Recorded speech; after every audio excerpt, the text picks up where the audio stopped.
안녕하십니까. 매일 아침 조간신문의 주요 기사를 딱딱 풀어서 해석해드릴 조간 딱풀 1월 6일 수요일에 인사드립니다.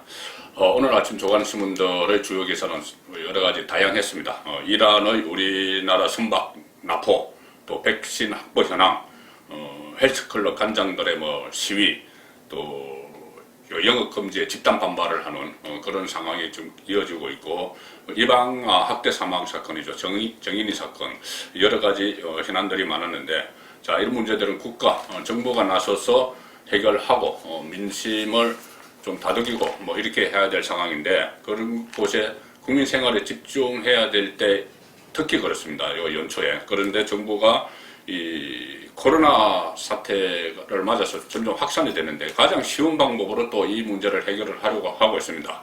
돈을 푸는 것이죠. 돈을 푸는 것인데, 과연 정말 순수하게 이 국민들을 생각을 해서 돈을 푸는 것인지, 이것이 또 4월로 예정된 서울시장, 부산시장 선거를 겨냥한 것인지 여러 가지 의문점들이 있습니다.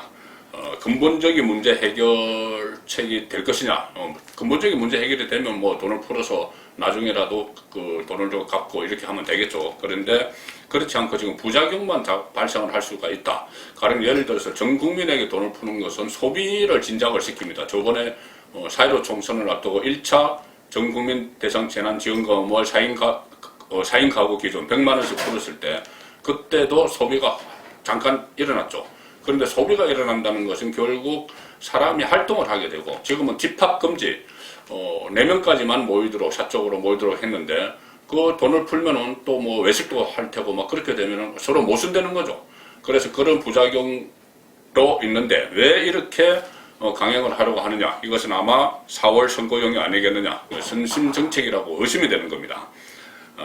긴급 재난지원금, 전국민 지급. 자, 진보 성향 언론이죠. 한겨레 신문이 비판 기사를 큼지막하게 실었습니다. 한겨레 신문입니다. 6면에 3차 재난지원금 지급도 전에, 지금 3차 재난지원금은 지금 코로나 때문에 영업에 제약을 받는 중소상공인들을 위해서 그 재난지원금을 지금 책정을 했죠. 그런데 아직 지급을 안 했습니다. 그것을 지급하기도 전에 전국민 지원금 주겠다. 자, 불집힌 여당이 불을 지폈습니다. 전국민 지원금. 4.15 총선 때 재미 좀 봤다는 생각일 수도 있습니다. 4.15 총선 직전에 선거 후에 재난지원금을 풀겠다. 그렇게 정부가 발표를 했죠. 지자체, 민주당 기관장들이 있는 지자체에서는 미리 살포를 했고, 자, 그래서 전국민 지원금 다시 불집히는데, 4월 보선 앞두고 여야 공방 예고. 자, 한겨레 신문이 4월 보선과 바로 연결시켰습니다. 홍익표 민주당 정책위 의장이죠. 이낙연, 정세균 계속 그런 이야기 했는데, 결국 이것은 강도 높은 거리두기와 소비 진작을 염두에 둔 재난지원금, 전국민 지급은 모순된다. 그리고 선거용이라는 지적에서 자유롭지 않다. 자, 이렇게 지적을 하고 있습니다. 일각에서는 피해 업종에 지원하는데 집중해야 된다. 그렇죠. 피해 업종에 지원하는데 집중해야 되는데, 지금 전 국민을 대상으로 한다는 것은 곧 전 유권자를 대상으로 한다는 이야기입니다. 그래서 선별 직업을 정말 어려운 것에 선별 직업을 해야 되는데, 같은 돈 규모를 놓고 다 푼다는 것은 가장 쉬운 방법이고, 또 이 전 유권자에게 돈을 준다. 이런 이야기가 되는 것이죠. 물론 선별을 하는 것이 어렵다고 하는데, 조금만 세심하게 접근을 하면은 충분히 그 선별을 할 수가 있습니다. 지금 여러 군데서 왜 이렇게 형평성이 어긋나느냐, 왜 우리만 영업 못하게 하느냐, 이렇게 들고 일어나서 시위도 하고 그러는데, 그것들을 면밀히 살펴서 정말 억울하고 피해가 크고 거기에 지원을 하면 되는 것이죠. 자, 국민의힘도 좀 딜레마입니다. 이게 총선에 재판될라 소가리. 지금 국민 실험에 정면 반대하기도 난감하죠. 돈 풀어준다는데, 돈 풀면 안 돼. 무조건 그렇게 할 수도 없습니다. 그러니 국민들은 지금 어려운데, 돈 푸는데 무조건 반대할 수도 없는데, 실제로 4.15 총선 때 그것이 효과를 봤다는, 정부의 선심정책이 효과를 봤다는 그런 분석들이 많이 나와 있기 때문에 소가리를 하고 있는 것이죠. 피해 업종과 고용취약청에 대한 3차 재난지원금 지출안이 국무회의에서 의결이 어제 됐습니다. 어제 됐는데, 지금 다시 전국민 지원금 얘기를 꺼낸 것도 비판을 받을 소지가 있다. 자, 이것이 한겨레 신문의 지적입니다. 한국경제도 보시면 정세균, 이재명도 2차 전국민 지원금 가세. 자, 일제히 자기 대권을 노린다는 사람들, 또 지자체장까지 2차 재난지원금, 돈 풀어. 돈 풀어. 풀기가 쉽죠. 자, 나중에 그것을 어떻게 감당을 할지 그것이 문제고, 또 총선에서 포퓰리즘으로 되면 안 되고, 이재명 경기도지사 같은 경우는 1차보다 2차 지원금을 더 줘야 된다. 더 많이 줘야 된다. 1차 때 4인 가구 100만 원 기준이었는데 그것보다 더 줘야 된다. 자, 지금 전국민 재난, 여러 가지 논란이 있지만은 전국민 재난지원금 지급을 위한 추경 편성은 이미 정해진 수순이다. 이렇게 다들 보고 있습니다. 곧 돈이 풀릴 것 같은 그런 느낌이죠. 4월 보궐선거와 궁극적으로는 내년 대선을 겨냥한 표심 공략이 아니라는 분석이 나오고 있다. 자, 그렇습니다. 자, 중앙일보 기획기사를 보시면은 전국민 재난지원금, 야당은 떠나는 민심을 돈으로 사려는 것이다. 최근에 그 새 여론조사에서 문재인 대통령 지지율, 민주당 지지율, 또 정권 교체를 원하는 그런 여론, 그런 것들이 상당히 많이 문재인 정권에서는 불리한 쪽으로 나왔죠. 민심이 위반을 하고 있는데, 그 민심을, 떠나는 민심을 돈으로 다시 사서 되돌리려고 하는 것 아니냐, 그런 지적입니다. 당내에서는 2월, 민주당 내였습니다. 2월이나 3월께 직업방한 거론, 4월에 보궐선거가 있죠. 그러니까 그 앞에 2월이나 3월에 직업방안이 거론되고 있다. 야당에서는 지난 총선에서 재미보더니 또 하느냐. 자, 문제는 재정 여력이죠. 뭐 포퓰리즘 표를 얻기 위해서 뭐 돈을 푼다. 그래서 국민들에게 그 혜택이 돌아가면 뭐 어떻게 하겠습니까? 뭐라고 할 수 없는데, 문제는 재정 여력입니다. 돈이 되느냐, 풀 돈이 있느냐. 일단은 빚을 내야 되는데, 2021년도 예산안은 역대 최대죠. 558조 원 규모인데, 예비비 상당수가 3차 재난지원금으로 사용됩니다. 어떤 어려운 곳에 주는. 그렇다면은 그 예비비에서, 내년 예산 예비비에서 추가로 재원 확보가 어렵게 되는 것이죠. 예비비는 있지만 그것은 어려운 것에 지금 풀기로 해서 국무회의에 의결을 했기 때문에 다 전 국민에 풀려면은 돈이 더 필요합니다. 지난번에 뭐 13조인가 뭐 그렇게 들었었죠. 사실상 지금 대규모 국채를 발행해야 하는 상황이 된 거죠. 그래서 기획재정부, 주무부처가 난색을 표명을 하고 있다. 이 빚 이렇게 쌓이는 거 감당 못한다. 이런 상황에서 한국은행 이주열 총재가 경고장을 날렸습니다. 지금 우리 빚, 가계빚, 기업빚, 정부부채 다 합하면 4,900조 원인데 이것이 시한폭탄이다. 그래서 조실보 일면 톱으로 달았습니다. 4,900조 빚이 시한폭탄이다. 그래서 한국은행에서 경고를 날렸다. 이주열 한국은행 총재가 어제 신년사에서 경고장을 날렸습니다. 상당히 우려를 하면서 이 자그마한 충격에도 시장이 크게 흔들릴 수 있다. 잠재된 위험이 올해 본격적으로 드러날 것이다. 상당히 심각한 문제입니다. 재정이 바닥이 나고 그러면 계속 이 상황이 거듭되면 어떻게 할 수가 없는, 그때는 선택과 집중을 하려도 할 돈이 없는 그런 상황이 되는 것이죠. 지금 내수 위축 이런 것으로 실물 경제가 식어가는데, 정시는 열일 사상 최고 기록을 세우는 비정상적인 상황이 한계에 다다랐다. 이런 경고고, 특히 부동산 대출 이것으로 가계부채가 늘어나는 데다가 복지 확대를 위해서, 코로나 복지 확대를 위해서 정부 부채까지 급증하는 위태로운 상황이 되고 있다. 이렇게 한국은행 총재가 경고장을 날렸습니다. 선거용이 아니고 정말 어려운 국민을 위한 재난지원금이면 시기가 얼마나 좋겠습니까? 그런데 지금 시기나 대상에 대해서 선택과 집중을 해야지 정말 그것이 국민을 위한 재난지원금이구나 이렇게 다들 인식을 할 텐데, 시기는 총선, 지난번에 총선, 이번에 보궐선거에 맞추고 있고, 대상은 지금 정말 전 국민보다는 필요한 곳에 줘야 되는데, 지원 대상자들을 표로 보니까, 선거에서 표로 보니까는 전 국민이 전 유권자가 되어버리는 그런 상황입니다. 자, 같은 돈을 넣고 선거용으로 우선 집행을 하다 보니 정말 어려운 것은 지금 너무 어렵고 강하게 반발도 하고 있습니다. 동아일보 신문 보시면 필라테스 업계 거리로 나왔다. 체육관 관장들 어제 거리로 나와서 퍼포먼스 시위하고 했죠. 광주에서는 유흥업소들이 점등 시위를 했다. 영업은 못하지만 영업하면 벌금 받은 거는 다 불켜고 영업을 안 하는 이 반발이 확산되는 겁니다. 이 선택과 집중을 안 했기 때문에 이런 현상이 일어나는 거죠. 집합 금지, 형평 어긋난다. 왜 헬스클럽은 못하게 하고 어디를 하게 하느냐, 이런 이야기입니다. 그리고 서울 주점과 PC방 업체는 헌법 소원까지 내는 이런 상황이 닥쳤는데 결국 다시 선거가 다가오니 선거 포퓰리즘으로 전 국민 재난지원금을 만지작거리고 있는 상황입니다. 자, 국민들이 코로나 포퓰리즘에 쉽게 흔들리지는 않겠죠.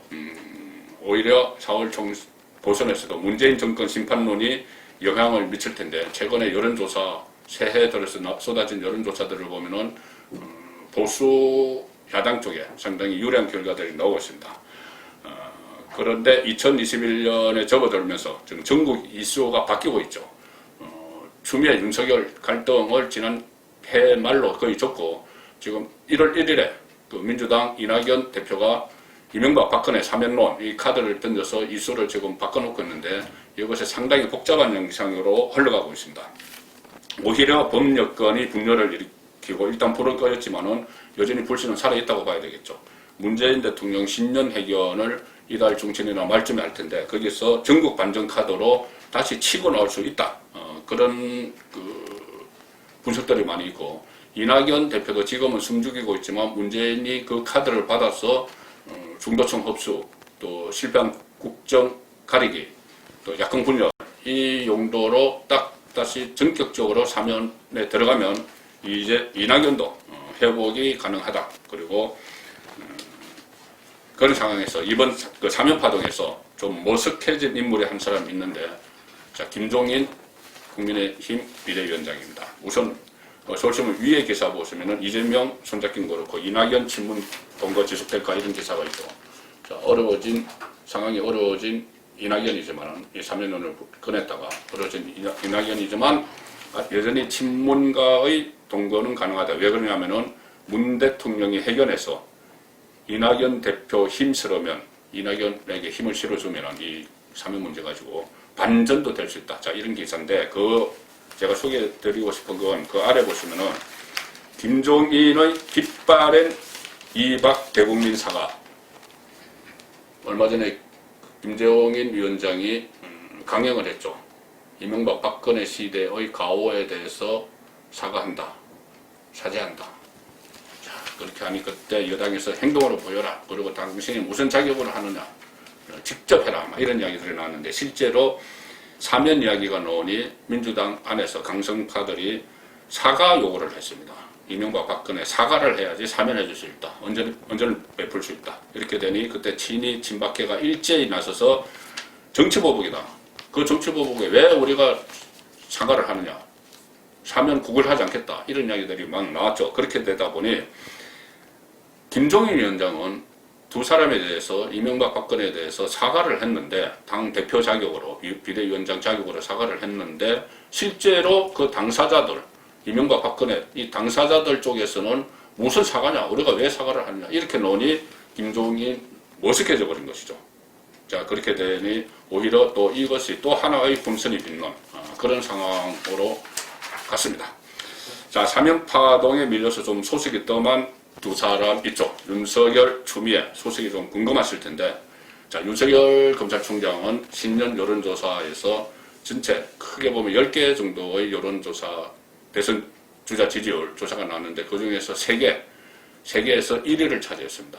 이 3개에서 전부 1위를 차지했고 ARS 조사에서 다 1위를 차지했고 또 나머지 7개 조사는 2위, 3위가 됐죠. 최대 30% 지지율까지 받은 그런 치고 나가는 그 상황인데 자 문재인 정권 안에서 이런 상황이 되니 좀 미묘한 기로가 하나 감지가 되고 있습니다. 뭐냐면 추미애식으로 작년에 했던 추미애식으로 윤석열을 계속 공격을 하면은 결국 윤석열을 쫓아내지도 못하고 정치적으로 몸집만 커진다. 자 이것을 자각을 한 것 같습니다. 그래서 새해 들어서는 유화책 윤석열에게 좀 유화책을 쓰는 그런 분위기가 감지가 되고 있습니다. 자 박범계 추미애 후임이죠. 법무부 장관 후보자는 검찰 인사를 할 때 윤석열과 상의를 하겠다. 그런 이야기를 했습니다.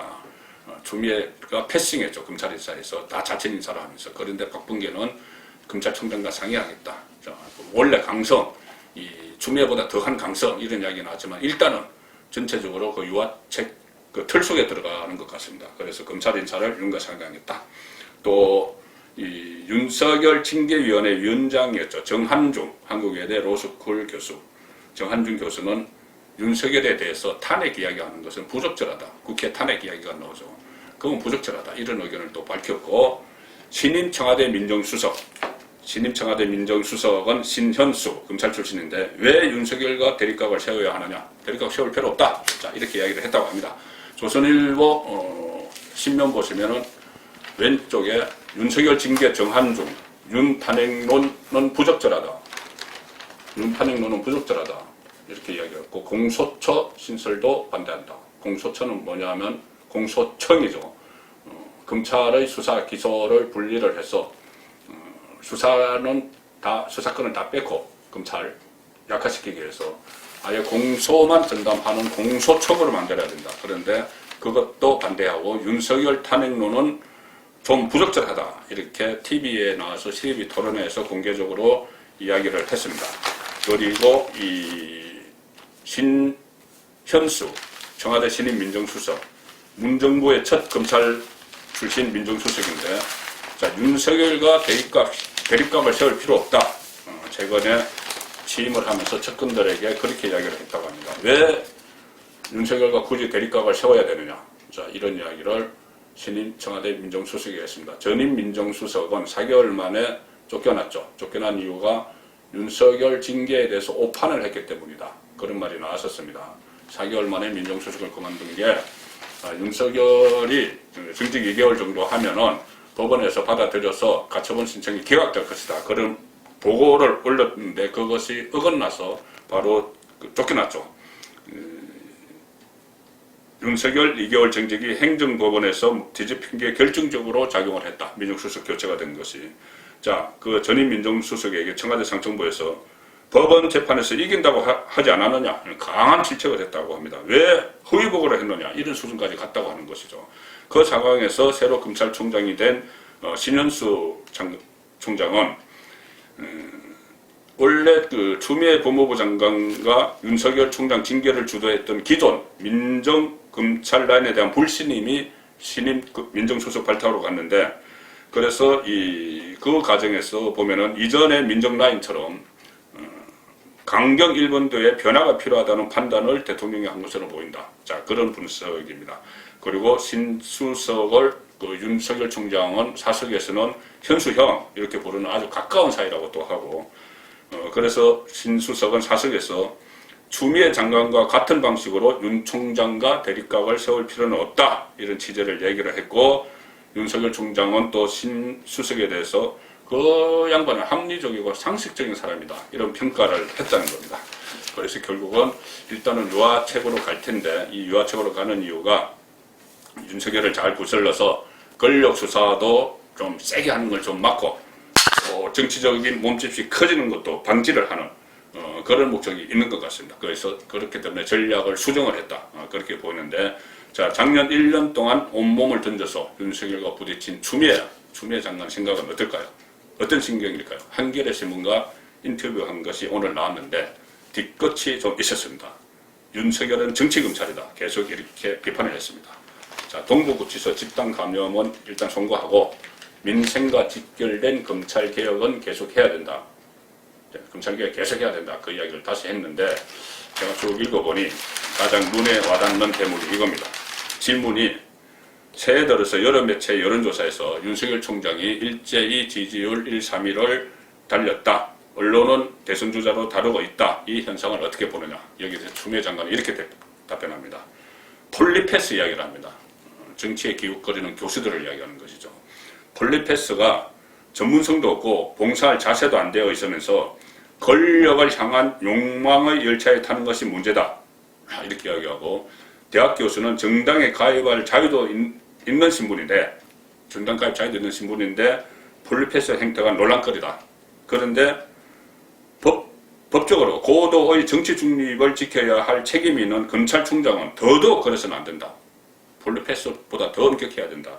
하면 안 된다는 거죠. 그래서 폴리패스를 잘 차용한 폴리시큐터라는 표현을 씁니다. 폴리패스 플러스 프로시큐터, 검찰이죠. 그래서 정치검찰, 그런 폴리시큐터라는 신조가 생각난다. 아마 윤석열이 그렇게 된 것 아닌가. 자, 이렇게 뒷끝을 보였습니다. 1월 6일 보내드린 조간딱풀이었습니다.